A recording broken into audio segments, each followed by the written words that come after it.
A? Jeste vidjeli? Jel vidite vi ovo? Pogledajte šta su štakori napravili. A? Vidite rupu.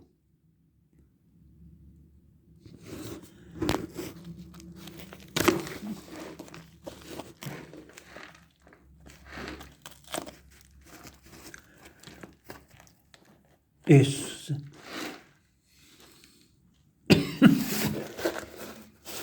Štakori su potkopali pod zid. Pogledajte koliko ima materijala. Vidite. U kući, to je u kući. Vidite, to je u kući, da ne bi mislili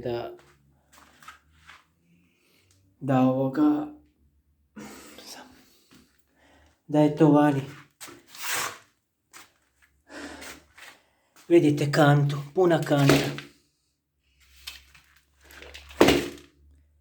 Štakori su potkopali kompletni pod zid. Ovdje su dvije rupe. A? Jeste vidjeli vi to?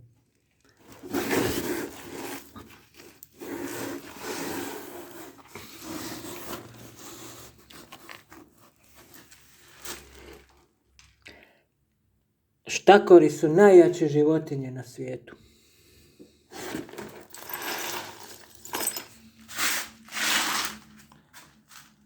Najjači igrači.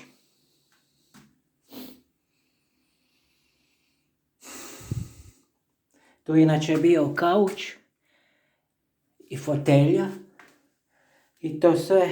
I naravno mi nismo zagledali. Tu je uvijek nešto šuškalo i vidite ruku. Pogledajte. I tamo je druga. Ovo su sve izvukli ispod zida. Ovaj tanjur sam ja razbio, da ne bi mislili, ovo sam ja razbio. To sam ja razbio, ovo su sve izvukli.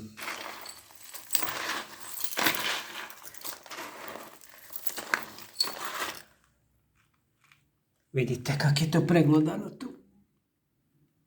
Rupa i druga rupa. Dvije rupe. Štakori najjači igrači.